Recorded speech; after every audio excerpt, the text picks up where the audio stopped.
बहुत बहुत स्वागत है दोस्तों आपका आईएसक्यूब एजुकेशनल ग्रुप पे। और अभी हम लोग केमिस्ट्री का अध्ययन कर रहे थे और केमिस्ट्री में हमारा जो पार्ट चल रहा था उसका नाम है पदार्थ का वर्गीकरण। और पदार्थ के वर्गीकरण के दो पार्ट होते हैं, एक भौतिक वर्गीकरण, एक रासायनिक वर्गीकरण। और भौतिक वर्गीकरण में मुख्य रूप से हम लोग ठोस पर बात कर लिए। अब बहुत आराम से हम लोग अभी इस क्लास में द्रव, गैस, प्लाज्मा और बीसी पर बात करेंगे और सभी का जो अंतः संबंध है उस संबंध को स्थापित करेंगे और उससे संबंधित कुछ महत्वपूर्ण आयामों को देखेंगे। तो चलिए हम लोग अब डिस्कस करते हैं पार्ट पर। तो हमारा जो पार्ट है उसका नाम है द्रव, लिक्विड।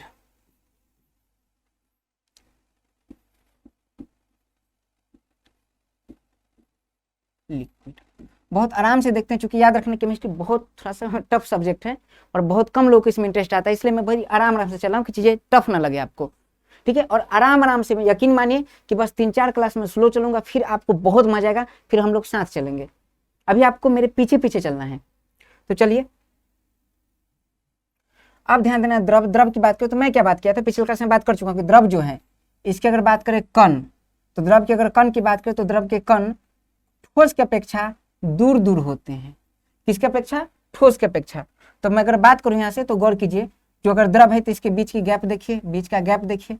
तो अगर पूछूं कि इस गैप को क्या कहते हैं, तो इस गैप को कहा जाता है अंतर आणविक स्थान। इस गैप को क्या कहते हैं? अंतर आणविक स्थान। अंतराणविक स्थान। आप देख के बताइए कि अंतराणविक स्थान जो है वो ठोस से, इधर जो बना रहा है ये ठोस है,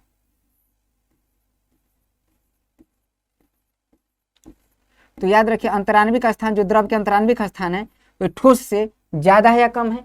तो याद रखना है ठोस से अंतराणविक स्थान मतलब आर का जो मान है, आर का मान है ये ठोस से क्या है? ज्यादा है।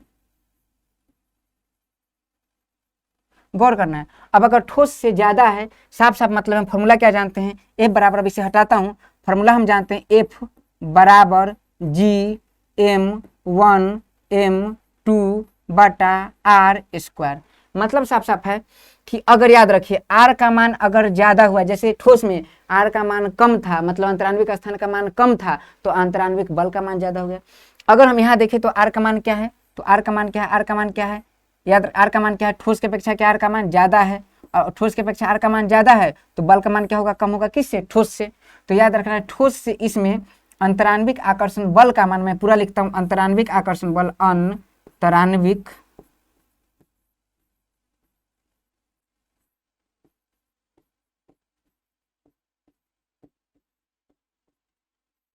आकर्षण बल। तो याद रखना अंतराणविक आकर्षण बल का मान क्या होगा? ये कम हो जाएगा। क्योंकि बात समझिए इस बात को, मैं यहाँ हूँ आप वहाँ हैं, अगर वहाँ से मुझे कुछ बोल दें, कुछ उल्टा उल्टा मतलब कुछ निगेटिव, तो याद रखिए अगर आप भीड़ में है तो मैं मार बैठूँ, और आप दूर हैं तो दूर है तो मैं बल नहीं लगा पाऊंगा, तो दूर होने पर बल नहीं लगा पाऊंगा। वही बात है, बीच की दूरी बढ़ेगी तो बल घटेगा। तो अंतराणविक आकर्षण बल अगर आपसे बात करूँ, रिलेशन किससे है? तो ठोस से है। तो गौर कीजिए, ठोस से ऐसे पढ़ेंगे, ठोस से द्रव में अंतराणविक स्थान का मान क्या है? ज्यादा है, इसीलिए ठोस से द्रव में अंतराणविक आकर्षण बल का मान क्या होगा? कम होगा। मतलब ठोस से अंतराणविक स्थान का मान ज्यादा है, अंतराणविक आकर्षण बल का मान कम है। जी ठीक है, पीछे वाला क्लास के तो ऐसे रिलेट करके बातें समझ में आ जाएगी। अब आगे आपको समझना, अंतराणविक आकर्षण बल का मान अगर कम होगा मतलब कण एक दूसरे को जोर से पकड़ के नहीं रखेंगे, कण थोड़ा सा स्वतंत्र है, कण स्वतंत्र है, पदार्थ के कण नियंत्रण गतिशील होते हैं तो गति करेंगे, ठोस के कण दोलन करते थे, क्या करेंगे? गति करेंगे, गति करेंगे, गति करेंगे। जब गति करेंगे तो याद रखिए क्या होंगे? ये निरंतर गतिशील होंगे, गतिशील होंगे, मोशन में होंगे।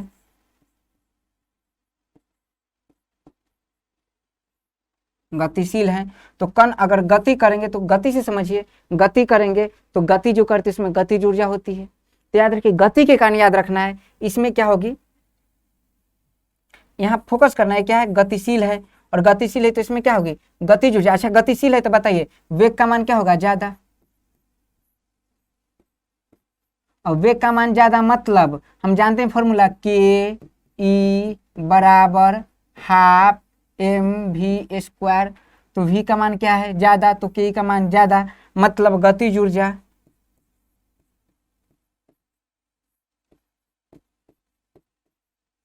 ज्यादा। और याद रहे द्रव के अंदर वाले कण गतिशील होते हैं। क्यों गतिशील होते हैं? आकर्षण बल कम होता है, आकर्षण बल कम होता है तो याद रखिए खींच के नहीं रखता है तो गति कर पाती है, और गति करती है तो याद रखना है गतिज ऊर्जा ज्यादा होगी। और गतिज ऊर्जा अगर ज्यादा होगी, याद रखना है गतिज ऊर्जा, गति करने वाले चीजों में गतिज ऊर्जा होती है, गतिज ऊर्जा ज्यादा। अब ये गतिज ऊर्जा ज्यादा इसलिए जो बल द्रव जो होती है, द्रव गति करती रहती है। द्रव एक ऐसा पदार्थ का गुण है जिसके ऊपरी सतह हमेशा समतल होंगे। समतल क्यों होंगे? क्योंकि बहाव की प्रवृत्ति, तो बहाव हमेशा उच्च से नीच की ओर होती है, इसलिए समतल होती रहती है। तो इस बात को याद रखना है। गतिज ऊर्जा के कारण दो बातें हैं।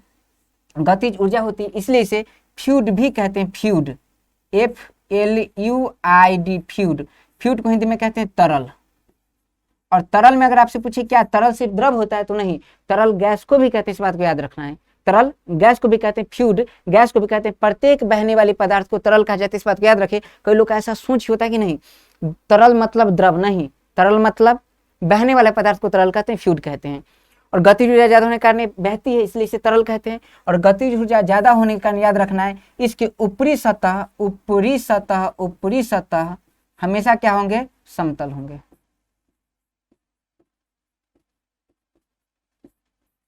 ये बातें ठीक है।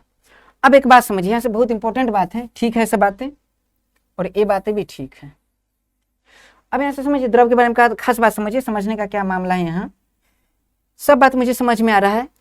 अंतरान्विक आकर्षण बल, गतिशील, गतिज ऊर्जा, वेग वगैरह सब कुछ समझ में आ रहा है। ये बात समझिए, अंतरान्विक स्थान का मान ज्यादा है, गैप भाई साहब ज्यादा है, अंतरान्विक आकर्षण बल का मान कम है। इसको थोड़ा सा यहाँ से समझिए। द्रव है, कण है,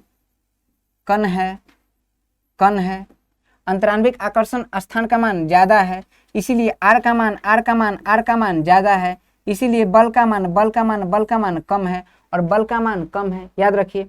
अब यहाँ से ध्यान दीजिए, अगर सब एक दूसरे को पकड़ के नहीं रखेगा तो सब गति में है, बह रही है, और जब बह रही है याद रखना फ्लूइड, इसको ऊपर लिखता हूँ, फ्लूइड को, फ्लूइड हम लोग समझते हैं, फ्लूइड से समझते हैं।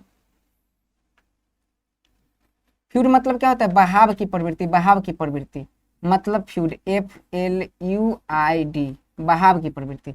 तो बहाव की प्रवृत्ति है, इसे याद रखना, जिस पात्र में रखेंगे उस पात्र में बह के, चूंकि इसका नेचर क्या है? ऊपरी सतह को समतल रखना है, और जब ऊपरी सतह को समतल रखना है तो इसका नेचर क्या है? क्या करेगी? जिस पात्र में रखेंगे उसी प्रकार का आकार ले लेगी, क्योंकि इसका आदत क्या है? ऊपर से नीचे की ओर आना। इसका आदत है ऊपर से, बहाव हमेशा ऊपर से नीचे की ओर आता है, हाई से लो की ओर होता है। तो याद रखना ए कहीं भी उठा और नीचे नहीं रहेगा, हमेशा जिस पात्र में होगी उसी पात्र में, चूंकि गतिज ऊर्जा ज्यादा है तो उस पात्र में जैसा पात्र का शेप होगा उसी शेप में ढल जाना चाहेगी। तो इसका मतलब इसका आकार क्या है? तो आकार हमेशा बदलते रहेगा। मतलब याद रखना इसका आकार कैसा है? निश्चित या अनिश्चित? तो आकार क्या है? अनिश्चित। द्रव का आकार क्या है? बहाव के कारण इसका आकार क्या है? अनिश्चित है।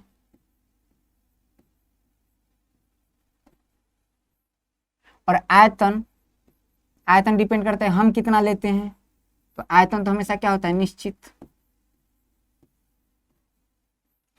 जैसे ऐसे समझिए कि अगर आप क्या करते हैं कि बर्तन लेते हैं, पात्र लेते हैं, उस बर्तन में अगर मान लीजिए 1 लीटर आप दूध रख दिए, तो 1 लीटर रख दिए, 1 लीटर, तो आयतन क्या है? 1 लीटर, ये तो हमेशा फिक्स रहेगा। लेकिन अगर इस जो लिक्विड है, अगर इसे आप किसी पात्र में रख देते हैं तो जैसा बर्तन रखेगा गोल में तो गोल हो जाएगा। अगर याद रखिए मतलब घनाभाकार तो घनाभाकार, मतलब जैसे पात्र में रखेगा वैसा आकार ले लेगा, इसलिए इसका आकार क्या है? अनिश्चित है। मतलब डिफिनिट आकार नहीं, आकार बदलते रहेगी और आयतन निश्चित होगा। तो याद रखना बहाव ऐसा होता है, इसीलिए इसे द्रव कहते हैं। और द्रव का डिफिनेशन जो होता है, जिसका डिफिनेशन क्या है? द्रव का डिफिनेशन यही है, जिसका आकार अनिश्चित हो, आयतन निश्चित, उसे क्या कहते हैं? द्रव कहते हैं। ये पूरा मामला हमारा क्या है? द्रव का। यहाँ से जो सवाल आते हैं एग्जाम में, सवाल ये आता है कि द्रव के अंतरान्विक स्थान का मान ज्यादा होता है, इसका अंतरान्विक आकर्षण बल का मान कम होता है। किससे? ठोस से। गैस से इसमें ज्यादा होगा चीजें। ये बातें कंप्लीट है, द्रव के बारे में समझ गए। ये याद रखना है, गतिज ऊर्जा याद रखना, बहुत इंपॉर्टेंट बात है गतिज ऊर्जा के बारे में। चलिए अब हम लोग अगला पड़ाव देखेंगे जिसका नाम है गैस। बहुत आराम से समझिए, यकीन मानिए सवाल यहाँ से बाहर आएगा ही नहीं। मैं आपको धीरे धीरे अभी बेस दे रहा हूं, धीरे धीरे आपको सोचना सिखाऊंगा, इस पर सोचे कैसे। गैस पर अगर बात करें, गैस पर, तो गैस समझिए, गैस में क्या मामला है। तो गैस ऐसे समझिए कि ठीक वैसे ही सेम ले लीजिए गैस। तो गैस के कण और दूर हो गए, और गैस के कण जब और दूर हो गए तो याद रखना इसे क्या कहते हैं, अंतराण्विक स्थान।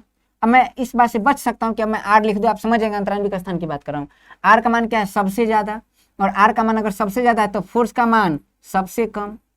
आर मतलब अंतराण्विक स्थान, लिख देता हूं, कुछ होंगे विद्वान लोग बैठे। अंतराण्विक स्थान, और ये क्या है, अंतराण्विक आकर्षण बल।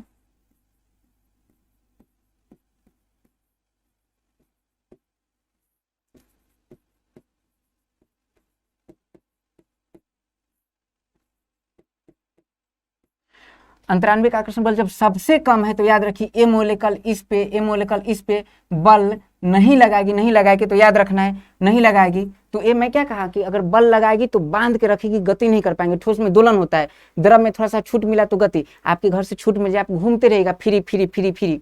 गैस में कोई एक दूसरे पर कंट्रोल नहीं है, जिसको जहां जाना है वहां चला जाए, एकदम अलग हो जाए पूरा, यही मामला है। इसलिए याद रखना इसकी गतिज ऊर्जा है काइनेटिक एनर्जी, काइनेटिक एनर्जी सबसे अधिक होती है, और काइनेटिक एनर्जी अधिक होगी, जो इस बात को समझिए काइनेटिक एनर्जी अधिक है, खूब गति इधर उधर करेगी। याद रखना इसके ना आकार फिक्स है ना आयतन फिक्स है, याद रखना है ठोस काइनेटिक एनर्जी अधिक। देखिए बल भी बहुत कम है, बल बहुत कम है तो किसी पर कोई कण का किसी कण पे कोई प्रभाव नहीं है। आप इसे अगर दबाना चाहिएगा तो याद रखिए आसानी से दबा सकते हैं गैस को, ठोस को नहीं दबा सकते हैं, द्रव को दबा सकते हैं। दबाने का मतलब दाब बढ़ा सकते हैं, इस बात को मैं बहुत बढ़िया से आगे समझाऊंगा, इसलिए अभी उस टॉपिक को छोड़ रहा हूँ। अब इस बात को समझिए, संप्रियता पर भी बात करूंगा अभी, जस्ट इसी क्लास में हम बात समझते हैं। तो गैस में अंतराण्विक स्थान का मान अधिक होता है, इसलिए अंतराण्विक बल का मान, अंतराण्विक आकर्षण बल का मान कम होता है, और इसलिए काइनेटिक एनर्जी का मान ज्यादा होता है। तो इस बात को याद रखना है। और गैस की बात करें तो देखिए इसका कोई दो ही चीज तो होते हैं, एक आकार और एक आयतन। बात करें तो आकार आयतन दोनों क्या अनिश्चित,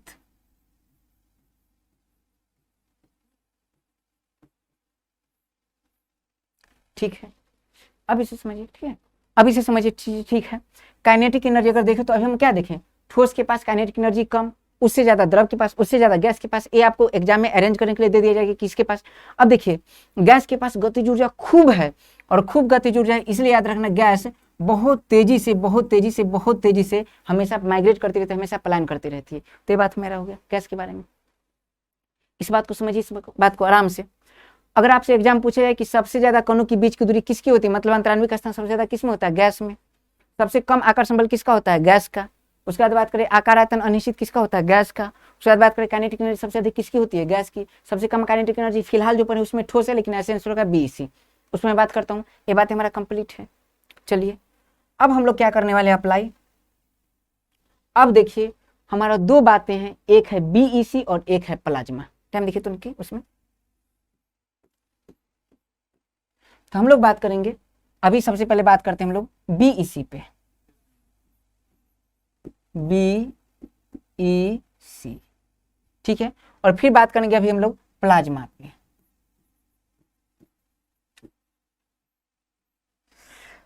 बहुत इंपॉर्टेंट है बीईसी।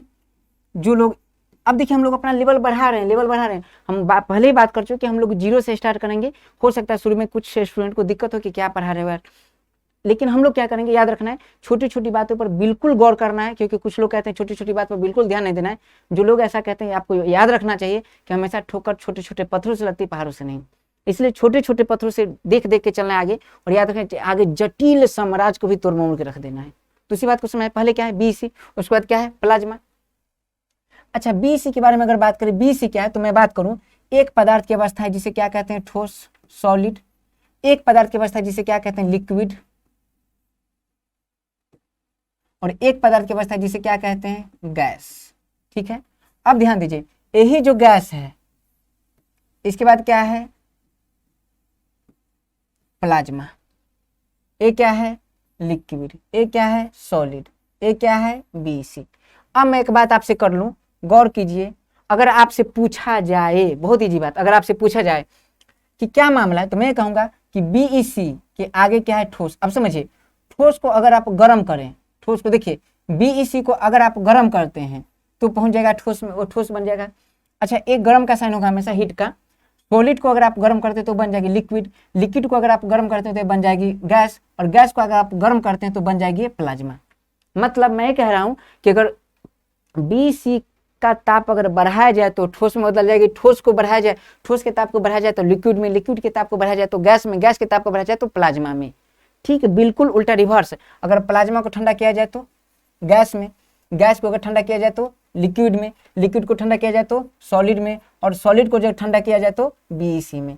मतलब अगर हमें कहीं BC प्राप्त करना है तो क्या करना होगा, सॉलिड को क्या करना होगा, ठंडा करना होगा। अगर प्लाज्मा प्राप्त करना है तो गैस को क्या करना होगा, गर्म करना होगा। इस बात को समझिए, गर्म तो ऊपर से हो रहा है ना ऐसे, तो गैस का क्या होगा, गर्म करना होगा। बात को समझिए मैं क्या कह रहा हूँ। BC को गर्म करने पर ठोस, मतलब BC को गर्म करने पर ठोस, ठोस को गर्म करने पर लिक्विड, लिक्विड को गर्म करने पर गैस, गैस को गर्म करने पर प्लाज्मा। ठीक है, और प्लाज्मा को ठंडा करने पर गैस, गैस को ठंडा करने पर लिक्विड, लिक्विड को ठंडा करने पर सॉलिड, सॉलिड को ठंडा करने पर BC। मतलब सॉलिड को अगर ठंडा करेंगे तो BC प्राप्त होगा, उसी प्रकार गैस को गर्म करेंगे तो प्लाज्मा प्राप्त होगा। मतलब यहाँ से अगर पूछा जाए कि गौर कीजिए सबसे ठंडा कौन है, तो ठंडा है तभी तो उसको गर्म किए तो सॉलिड प्राप्त हुआ। मतलब सबसे ठंडा क्या है, BC। BC से गर्म कौन है, सॉलिड, सॉलिड से गर्म कौन है, लिक्विड, लिक्विड से गर्म कौन है, गैस, और गैस से गर्म कौन है, प्लाज्मा। मतलब प्लाज्मा पदार्थ की सबसे गर्म अवस्था है और BC पदार्थ की सबसे ठंडी अवस्था है। इस बात को याद रखिए, बहुत इंपॉर्टेंट बात है। फिर से बताइए, BC पदार्थ की कौन सी अवस्था है, सबसे ठंडी अवस्था है, सबसे ठंडी अवस्था है, और प्लाज्मा पदार्थ की सबसे गर्म अवस्था है, प्लाज्मा पदार्थ की सबसे गर्म अवस्था है। और गर्म अवस्था, गर्म चीज हमेशा अस्थायी होता है, अनस्टेबल होता है, इसीलिए इसे अस्थायी अवस्था भी कहते हैं। अच्छा, कुछ लोग इसमें काबिल होंगे, वो दिमाग ये लगा लेंगे कि BC प्रथम अवस्था नहीं, प्रथम अवस्था, दूसरी अवस्था, तीसरी अवस्था, चौथी अवस्था और पंचमी अवस्था। मैं हीट के आधार पर समझा रहा हूँ, इस बात को याद रखना है। अब हम लोग ऐसे नहीं, हम लोग बहुत आराम से पढ़ेंगे BC प्लाज्मा। हम लोग का अगला टॉपिक है BC। मैं ये चीज यहाँ से इसलिए समझाना चाहता हूँ कि अगर आप ठोस को ठंडा करते हैं तो BC बनता है। अब कैसे बनता है, कैसे बनाएगा, उस पर बात करते हैं। देखिए, बात है सन 1920 की।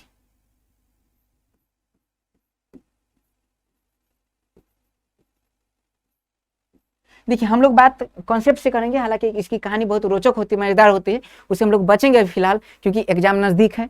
हम लोग अभी कहानी पर ध्यान देंगे, जब कभी मौका मिलेगा तो सभी रोचक किस्से मैं सुनाऊंगा जरूर कि किसका खोज कैसे हुआ। कई बार होता है कि कुछ करना कुछ होता है, हो कुछ जाता है, तो कई बार आता है, कई ऐसी इतिहास, मतलब विज्ञान में कई ऐसी खोजें हैं जो गलती से हो गई, लोग करना नहीं चाहते तो लोग को पता भी नहीं था कि ऐसा होगा, हो गई। तो सन 1920 में एक साइंटिस्ट थे भारत के, जिनका नाम है सत्येंद्र नाथ बोस।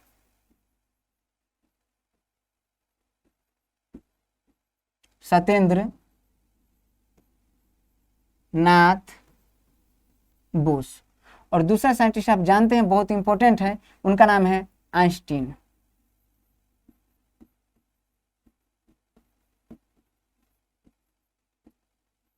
Albert Einstein. याद रखिए इस बात को, बहुत इंपॉर्टेंट है। नाम क्या है, आइंस्टाइन, उस दूसरा क्या, सत्येंद्र नाथ बोस। अब गौर कीजिए, बोस, आइंस्टीन। और उस समय आपको बता दूं कि सन 1921 में आइंस्टीन का एक बहुत बड़ा खोज, जिसका नाम है प्रकाश वैद्युत प्रभाव, उसके लिए आइंस्टीन को नोबेल प्राइज मिल चुका था। और आप जानते हैं कि बहुत बड़े साइंटिस्ट है, नाम ही काफी है, सल्लू भाई। अब समझें इस बात को, उसी प्रकार से आइंस्टीन को समझिए, नाम ही काफी है।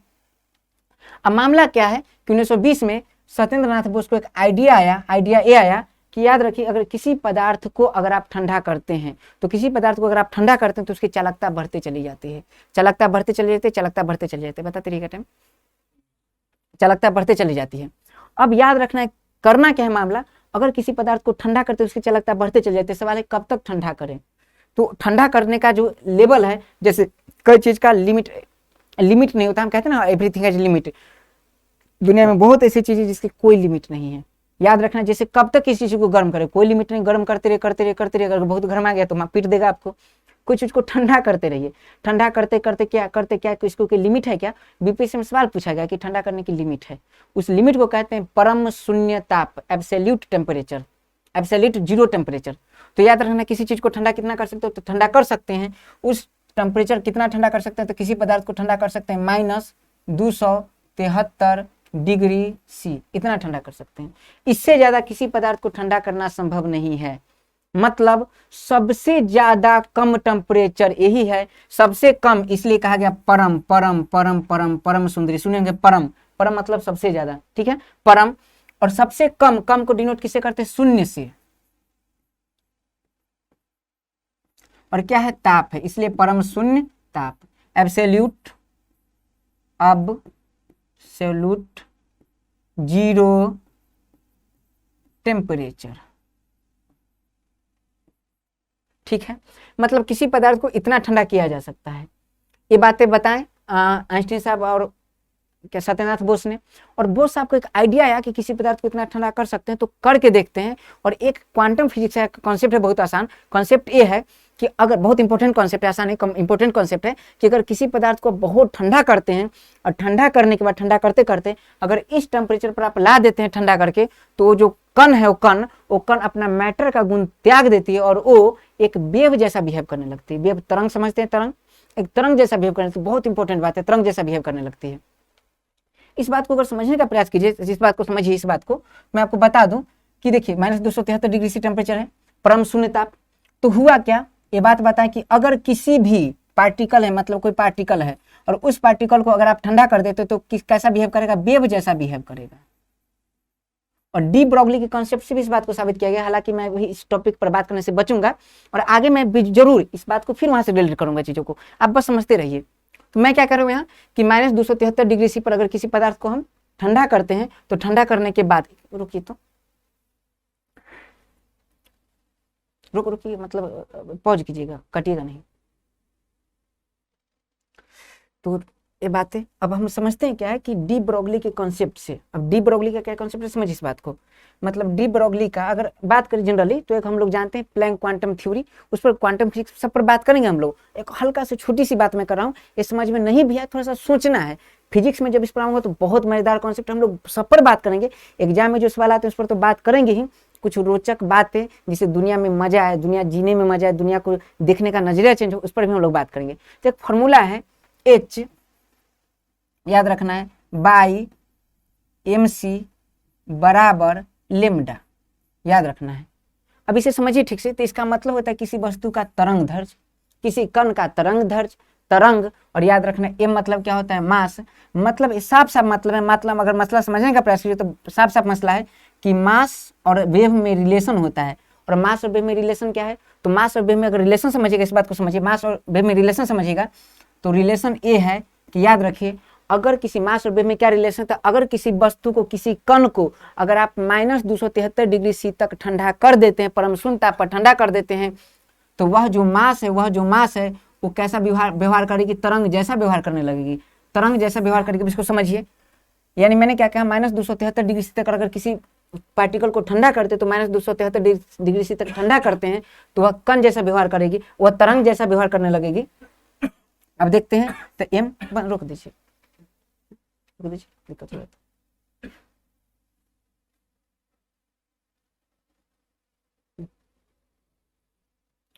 अब ध्यान देना, चीजें ठीक है। अब देखिए, ये बातें सत्येंद्र नाथ बोस आइंस्टीन से बताते हैं कि देखिए मामला क्या है कि किसी कण को -273 डिग्री सी तक ठंडा करते हैं, तो वह कण तरंग जैसे व्यवहार क्यों करती? तो समझिए इस बात को।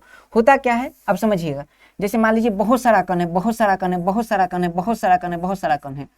तो जब ठंडा करते तो हम जानते हैं, मम्मी दूध गर्म करती है, दूध गर्म कर रही है, तो गर्म कर रही है तो कण दूर जाते हैं, गर्म करने से कण दूर जाते हैं, और जब कण दूर जाएंगे तो याद रखिए फैलेगी, इसलिए बर्तन से दूध बाहर आने लगती है। फिर मम्मी दौड़ के जाती है और गैस को या तो कम करती है तो पानी डाल देती है दूध में।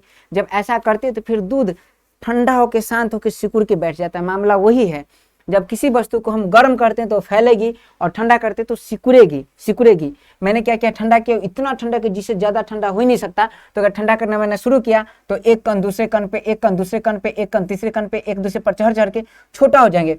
और ठंडा करते करते जिस समय याद रखना है इतना टेम्परेचर करूंगा, उस समय सारा कण एक दूसरे पर चढ़ के प्रॉपरली और एक कण बना देगा। और वास्तव में इसका जो बिहेव है, चूंकि सभी कण इसी में एग्जिस्ट हो गए, तो इसका जो बिहेव है वो तरंग जैसा हो जाएगा। और इसी तरंग जैसा जो इसका व्यवहार है, वो व्यवहार तरंग जैसा भी होगा। और चूंकि पार्टिकल है, पार्टिकल जैसा भी होगा। इसे ही याद रखना है वेग कहा जाता है।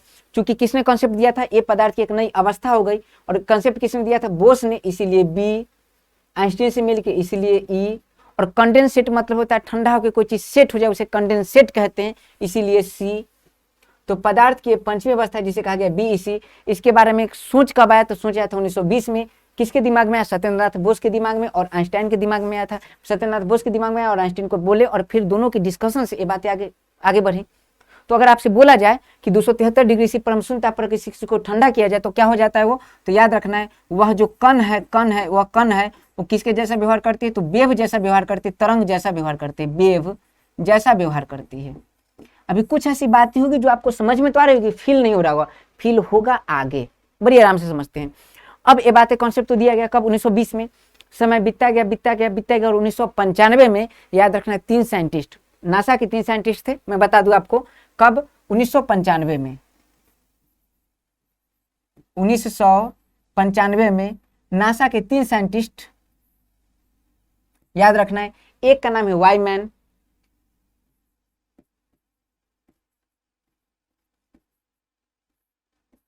दूसरा का नाम है कर्नेल,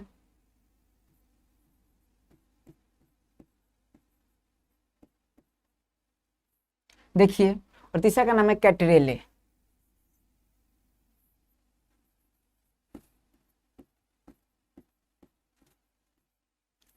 ये इंपॉर्टेंट सवाल हो सकता है एग्जामिनेशन के लिए, बहुत इंपॉर्टेंट है। वाईमैन, कॉर्नेल और कैटरेले ने सन 1995 में एक तत्व लिया जिसका नाम है रूबिडियम। याद रखना, एक तत्व क्या लिया? रूबिडियम। और ये जो कंसेप्ट है, यही कंसेप्ट उसको अप्लाई कर दें। अब रूबिडियम में याद रखना है परमाणु, इसकी परमाणु संख्या 37 है और सारे परमाणु याद रखना है कि इसे ठंडा किए कितना पे किया गया, तो ठंडा कितना पे करेंगे? -273 डिग्री सी पे परम शून्य ताप पे। और जैसे ही ठंडा करेंगे तो सारा कण एक कण का निर्माण हो जाएगा और यह कण कैसा व्यवहार करेगा? तरंग जैसा व्यवहार करेगा, तरंग जैसा व्यवहार करेगा। और इसे ही क्या कहा जाता है? बेक, BEC। याद रखना, अगर आपसे पूछे जाए कि यह अवस्था आप देखिए ठीक से, तो यह अवस्था आपको कैसा लग रहा है? मानव निर्मित या प्राकृतिक है? तो यह अवस्था याद रखना है मानव निर्मित अवस्था है।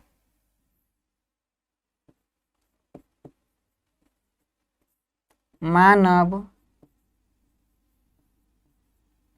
निर्मित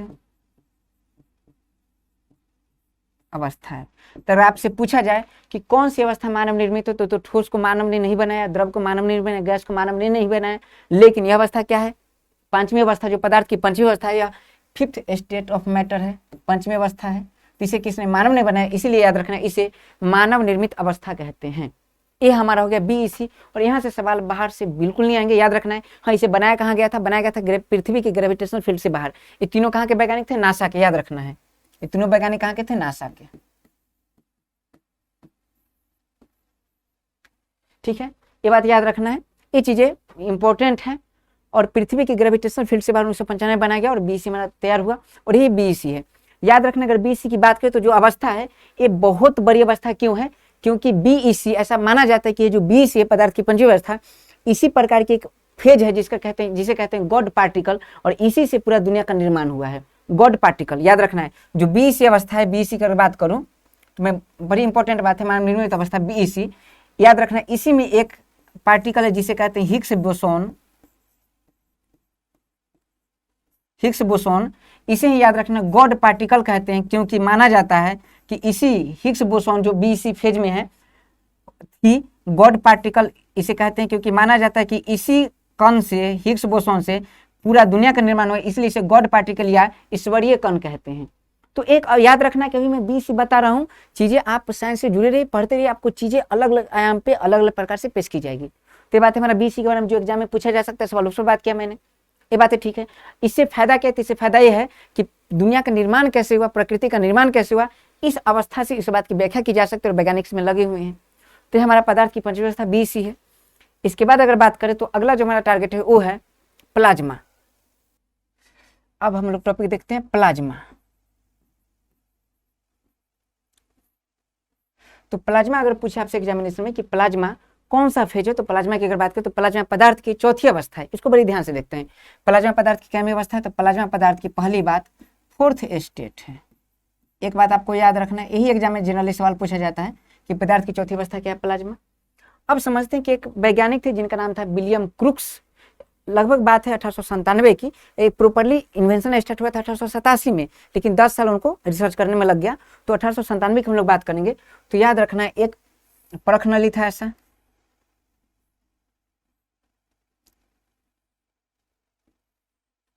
और इधर लगा हुआ था एक मेटल है ये, और ये भी क्या एक मेटल है।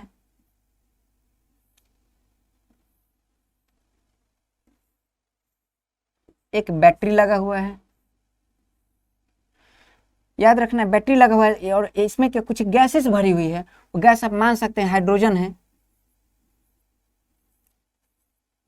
और हम जानते हैं किसी परमाणु के बाहरी कक्षा में इलेक्ट्रॉन चक्कर लगाते हैं, किसी परमाणु की बाहरी कक्षा में इलेक्ट्रॉन चक्कर लगाते हैं।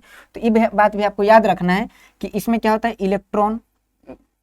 क्योंकि बात करें कौन ऐसा तत्व है जिसमें इलेक्ट्रॉन की संख्या है एक तो हाइड्रोजन, प्रोटॉन की संख्या है एक तो हाइड्रोजन, न्यूट्रॉन की संख्या है 0 तो हाइड्रोजन। कौन ऐसा तत्व है जिसमें न्यूट्रॉन नहीं पाया जाता, हाइड्रोजन। याद कर लीजिए इंपॉर्टेंट एग्जामिनेशन के लिए, कौन सा ऐसा तत्व है जिसमें न्यूट्रॉन नहीं पाया जाता, वो तत्व हाइड्रोजन है। अब याद रखिए हाइड्रोजन है इसमें। तो विलियम क्रूक्स, साइंटिस्ट का नाम क्या है, विलियम क्रूक्स। विलियम क्रूक्स ये क्या कर रहे हैं, तो कर क्या रहे हैं, तो ये रिसर्च कर रहे हैं। और रिसर्च कर रहे हैं तो इसमें ऐसा प्रयोग है। कुछ दिन बाद पता चलता है कि यही प्रोसेस, सेम प्रोसेस मैं बता दूं आपको, कि अगर किसी गैस को गर्म करते हैं तो भी प्राप्त किया जा सकता है। बड़ी आराम से समझिएगा, समझ में आ जाएगा। मैं क्या समझा रहा हूं कि जैसे याद रखना इसमें करंट वोल्टेज देना है, हाई वोल्टेज देना है। जैसे आप हाई वोल्टेज देते हैं तो हाई वोल्टेज देने पर मान लीजिए प्लस है और ये मान लीजिए माइनस है, तो सिंपल सी बात है प्लस, और इसका याद रखना है प्लस जो है इसका प्लस, इसके याद रखना इलेक्ट्रॉन को, इसका प्लस, इसके इलेक्ट्रॉन को, इलेक्ट्रॉन पर माइनस चार्ज होता है। सबको पता होना चाहिए कि इलेक्ट्रॉन पर माइनस चार्ज, प्रोटॉन पर प्लस चार्ज, न्यूट्रॉन पर नो चार्ज। इलेक्ट्रॉन पर माइनस, पी से प्लस, पी से पॉजिटिव मतलब प्लस चार्ज, पी से प्रोटॉन, पी से पॉजिटिव, न्यूट्रॉन नो चार्ज। तो जो याद रखना इस पे इलेक्ट्रॉन जो है माइनस, ये प्लस इलेक्ट्रॉन को खींच लेगी, इलेक्ट्रॉन को खींच लेगी, इलेक्ट्रॉन को खींच लेगी, इलेक्ट्रॉन को खींच लेगी। समझिए इस बात को, इलेक्ट्रॉन को खींच लेगी, इलेक्ट्रॉन को खींच लेगी। मामला क्या है कि जब इलेक्ट्रॉन इधर एक तरफ जाएगी तो इलेक्ट्रॉन का एक मेघ बन जाएगा, एक बादल बन जाएगा, इलेक्ट्रॉन का क्लाउड बन जाएगा। इलेक्ट्रॉन का ऐसा ऐसा ऐसा, इलेक्ट्रॉन का ऐसा ऐसा ऐसा क्लाउड बन जाएगा जिसमें फ्री इलेक्ट्रॉन्स होंगे। ठीक है, इधर गैस बन गए पूरा। और गैस पर याद रखना, गैस पर अगर पूछूं किसी भी परमाणु से अगर इलेक्ट्रॉन निकलते हैं तो उस पर याद रखना आवेश आ जाता है, उसके बाद उसे हम आयन कहेंगे। तो ये अब तक जो थी, जब तक इलेक्ट्रॉन नहीं निकला था तब तक ये नॉर्मल गैसेस थी। जब इसे इलेक्ट्रॉन निकल गए तो इसे हम आयनित गैस कहेंगे, आयनित गैस। तो ये क्या हो गया, आयनित गैस। कौन सा गैस, आयनित गैस।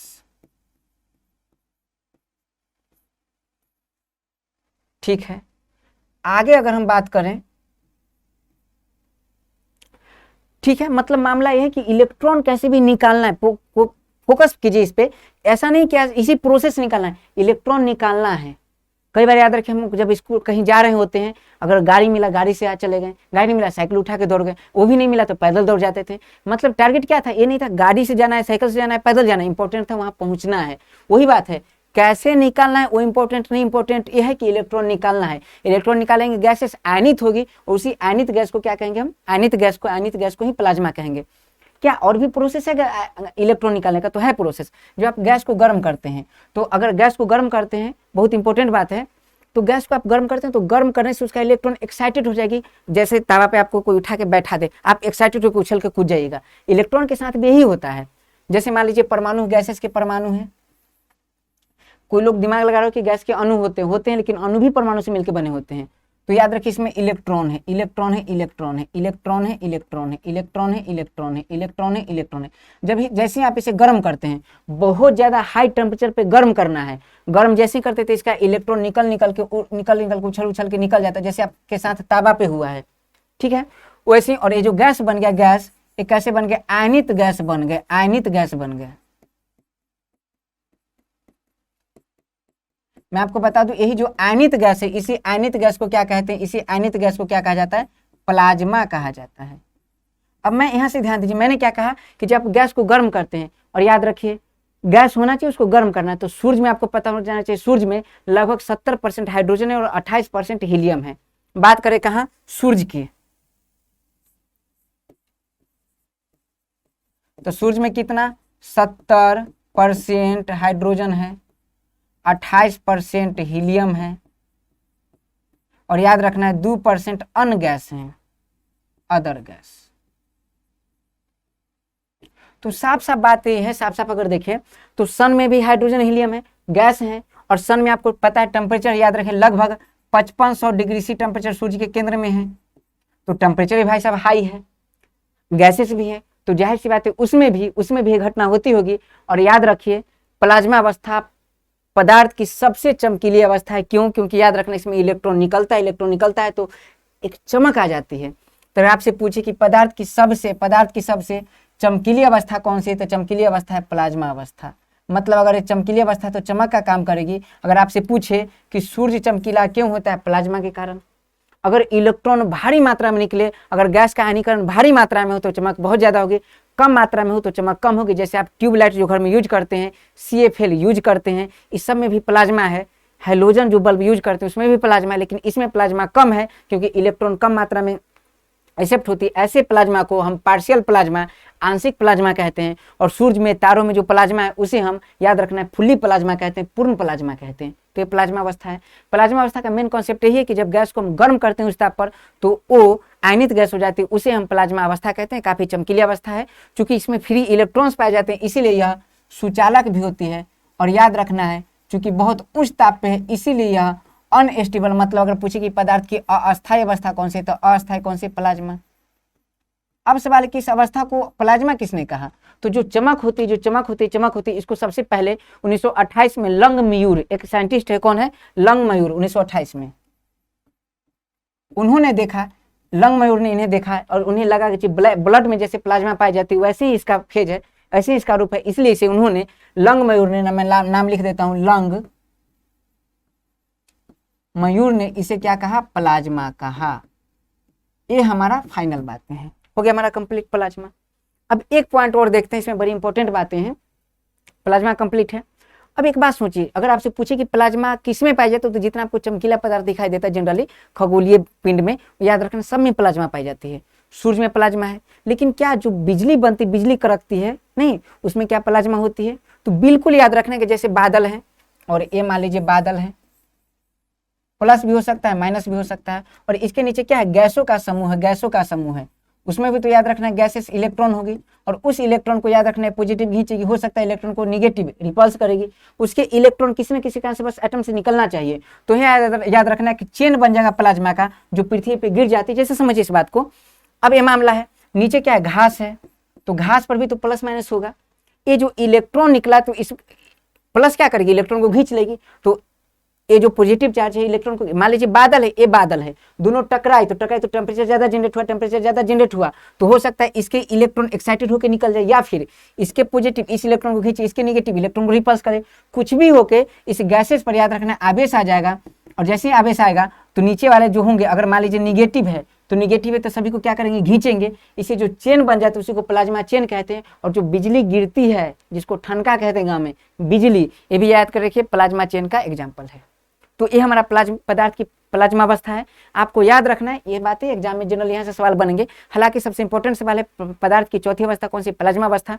एक सब इंपॉर्टेंट सवाल ये पूछा जाता है कि प्लाज्मा आयनित गैसों का समूह है, इस बात को याद रखना है। जनरली प्रैक्टिस कीजिए, बातें कंप्लीट हो जाएगी। फिर मिलते हैं अगले क्लास में इसी ऊर्जा और उमंग और जुनून के साथ, और हम लोग अब टॉपिक कंप्लीट करेंगे ठोस द्रव गैस के साथ क्या रिलेशन है एवं इसके कुछ खास गुण अवस्था परिवर्तन की उस पर बात करेंगे। मिलते हैं अगले क्लास में। जय हिंद, जय भारत।